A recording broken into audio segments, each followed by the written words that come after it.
Hello, everyone. Welcome back to another episode of Mini Books Podcast with your host, Gloria and Rogan. And today we are excited to dive into Special Book with You.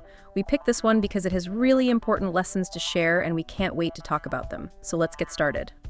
Okay, so we're diving into Og Mandino's The Greatest Salesman in the World. And I got to admit, when I first saw that title, I was like, really? A little bit much, don't you think? Yeah.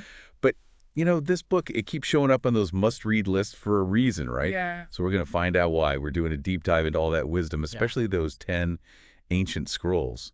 They're not just about sales, are they? No, not at all. It's amazing how Mandino takes this, what seems like a simple story about Hafid, this ancient salesman, and uses it to give these really powerful life lessons, and they still totally work today. Right. Like, you'd think a book about a camel boy who becomes this sales legend would be all about, you know, closing deals and making tons of money. But it gets way deeper than that. Yeah. Like the way Mandino sets it all at the beginning. I mean, you've got onyx columns, alabaster fountains. Yeah. It's like, whoa, you're surrounded by wealth from page one. It's true. And then, bam, Hafid, the super successful merchant, he just decided to give it all away. Like, why would you start a self-improvement book with the main character giving away his fortune? It's brilliant. It's like he's saying, forget everything you think you know about being wealthy and successful. He's not just talking about money here. Mandino's setting the stage for something way deeper, you know, what really makes a fulfilling life. And that's where those scrolls come in, right? Each one is like this little treasure chest of, like, pure wisdom. That first one, today I begin a new life. I was hooked. Forming good habits, I am always up for a little self-improvement, especially when it comes to breaking bad habits. How about you? Oh, absolutely. And Mandino, he doesn't mess around. He compares getting rid of bad habits to, like, tilling the soil, you know, and to get rid of the weeds to make room for the good stuff to grow. It's not just about willpower. It's about creating the right environment for positive change. Yeah.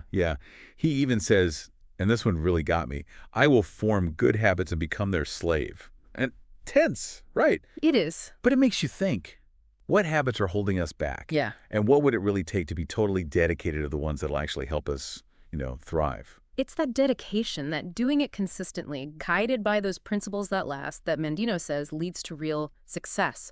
And the best part, these principles, they aren't just for people in sales. They're for anyone who wants to, like, level up their life. It doesn't matter what your goals are. And as we're going through these scrolls, you know, you start to realize that Mandino is, like, weaving all these themes together. It's not just about closing deals, right? There's love, persistence, even laughter, all mixed in with this whole success thing. Totally. Like in scroll 2, I will greet this day with love in my heart. It's powerful, you know? Reminding us that success isn't just about checking things off our list, but about, like, how we approach life, how we treat everyone with real love and respect. Even our enemies. He actually says that.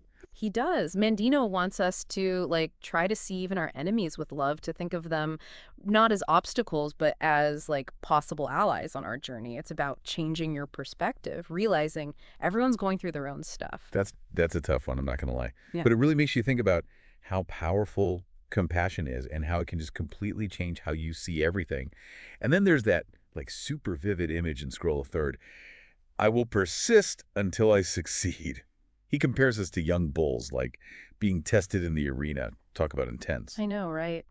Mandino doesn't try to make it seem easy. He uses that image, that analogy, to really show how important it is to be resilient. We're all going to get knocked down, right? We're all going to face setbacks, have those moments of doubt. Wow. But it's that willingness to get back up, to keep going, even when you're scared. That's what determines if we're really going to succeed. He even says, the slaughterhouse of failure is not my destiny. Wow, can you imagine, like, using that as an affirmation? If you're feeling down, totally defeated. I love it. But it's not just about, like, blindly pushing forward, right? Yeah. He also talks about learning from your experiences, using those setbacks to your advantage. Exactly. And that's how this idea of persistence ties back to the love we were talking about. This never give up attitude, when you combine it with that love and compassion Mandino is always talking about, that's when it becomes a real force for good. It's about facing challenges head on with determination, but also with, like, a kind heart. It's like he's saying, yeah, go after what you want, give it everything, but don't forget to, you know, lead with your heart. And that kind of got me thinking about something else you see in these kind of books, you know, self-help books. That whole thing about knowing when to quit. Mandino's all about, like, pushing through. Remember that bull charging forward? But sometimes, don't you think maybe Maybe you need to know when to, like, try something different. Oh, 100%. You need that balance, right? Between sticking with it, that persistence, but also being smart enough to be flexible, you know? Mandino wouldn't want us to be stubborn, just like banging our heads against the wall. It's more about being able to tell when something's not working and being brave enough to try a different way. Like trusting your gut, that feeling you get. If something feels off, maybe it's time to switch gears. But even when you do that, you got to keep that idea of persistence, close. It's like, Yeah. wow. As we're wrapping up this deep dive, I'm realizing how much this book has really, like, stuck with me. And it's not just the sales stuff, although there's definitely some good stuff in there. It's more like he's giving you this plan, this blueprint for how to build a really good life, a satisfying life, your work, your personal life, everything. Absolutely. It's how he puts it all together, the philosophy, the spiritual side, and then the actual practical advice. That's what makes it so powerful. And, he's challenging us to be better, right?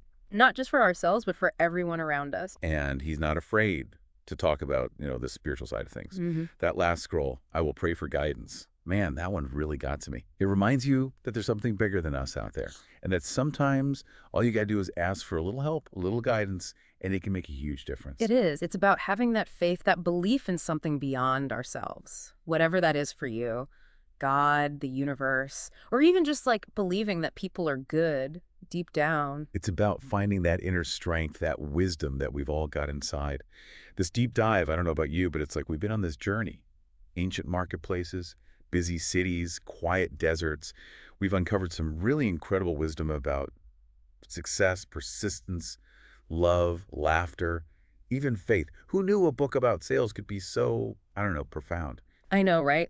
It just shows you sometimes the best lessons come when you least expect them.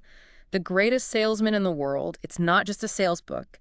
It's a guide to figuring out this crazy thing called life and becoming the best possible version of yourself.